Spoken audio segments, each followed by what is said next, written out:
Gauteng Education says schooling has not been disrupted by the Hammanskraal cholera outbreak, and yet a 3-year-old died in hospital while 2 other children have been discharged. And joining us about their interventions is the Gauteng Education Department spokesperson, Steve Mabona. Mr. Mabona, good to have you, and thanks so much for joining us. Let's just start with the budget vote that is coming up at 10 o'clock, your priorities, and whether this would also be emphasized or linked to the water supply in Hammanskraal. Thank you very much. Yes, today is our budget vote. MEC will be presenting his, first budget vote since he has been appointed as the MEC. But we will be focusing on our, schools of specialization. You know that we are changing the quality of education in Gauteng.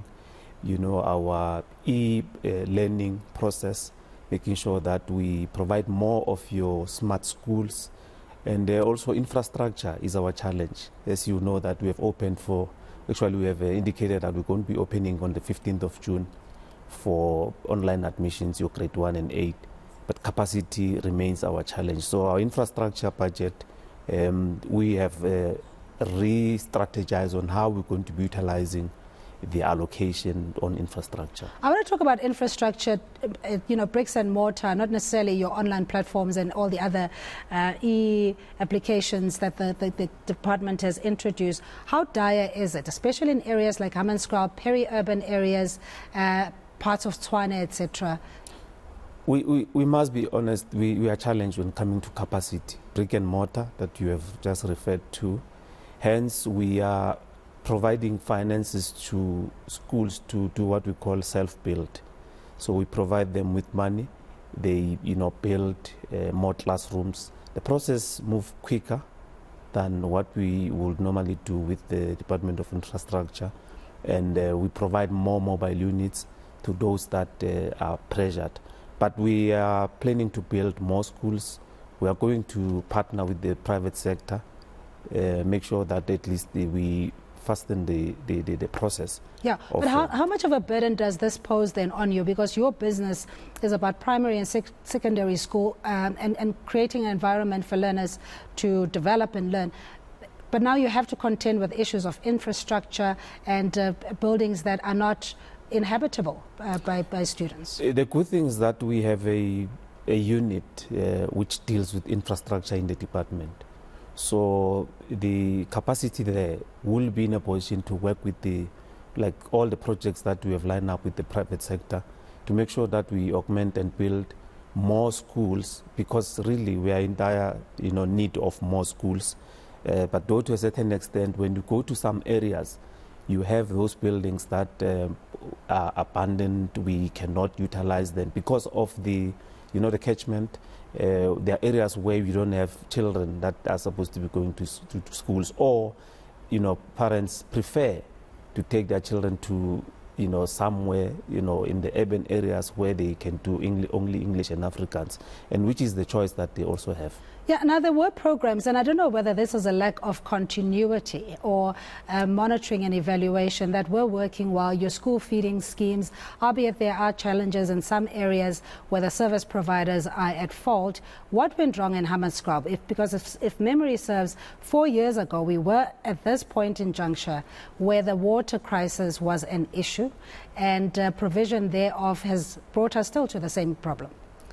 Now, what we did as a department in Hammanskraal and some of the semi-urban areas, we have boreholes where we assisted school to have boreholes, not rely on the water that will be coming probably solely from the municipality, but also have their boreholes so that in the event there are challenges, then they can use the boreholes. So and, they have tankers, and we had in Hammanskraal service providers who will then be supplying water to the identified schools. And not all schools have a challenge of water, but those that have been identified, we then have to augment and supply water. Now with this challenge, we had to appoint another service provider so that we don't have shortage of water in the identified schools. But aren't we reacting to the symptoms as opposed to dealing with the infrastructure, which is the root cause of the outbreak of the cholera and unsafe water to communities?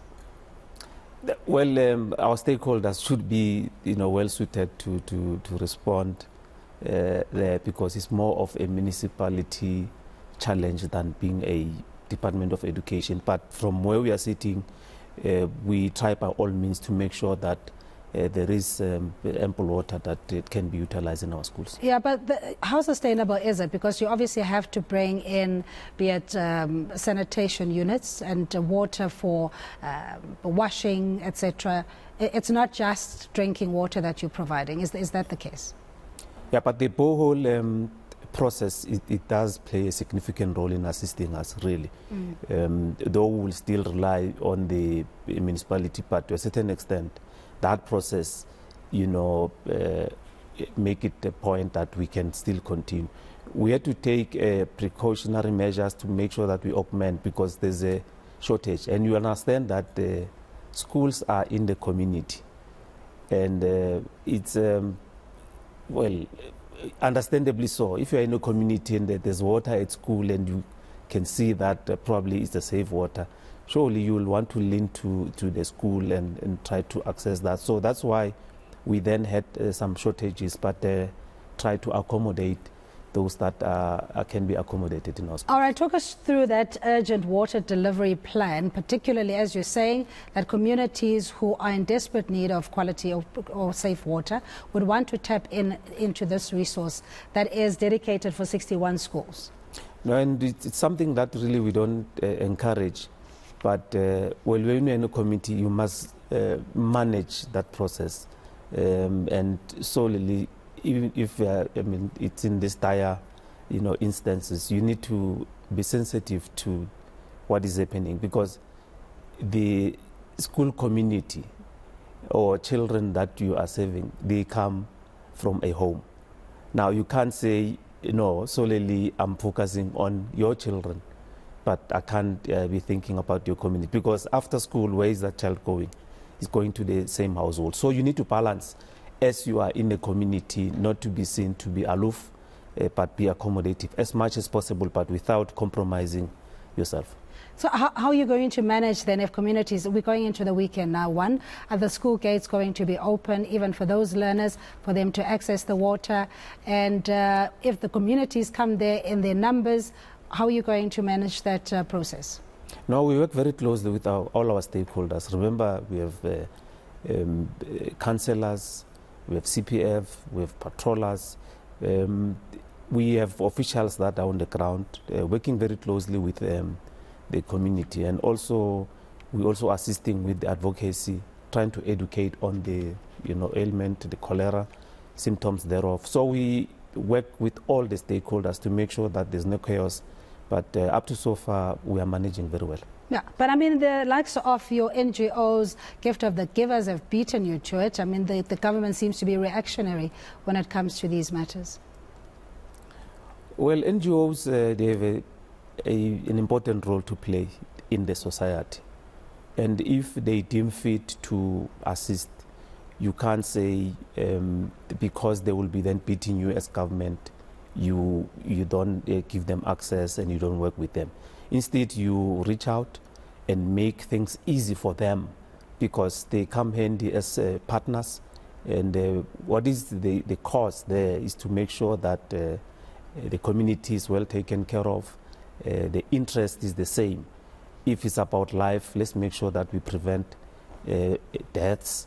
If sickness, we must make sure that people are well, because we are a community, and you must understand this education, we nurture the future. So without thinking about the community, we will not have the future, and the future is the children that we are teaching, which they come from a community. All right, so we're going to have to leave it there. And thank you so much for joining us in studio. We're speaking to Steve Mabona, the Gauteng Department of Education's spokesperson, talking about the urgent water delivery plan of supplying safe water to the communities in Hammanskraal.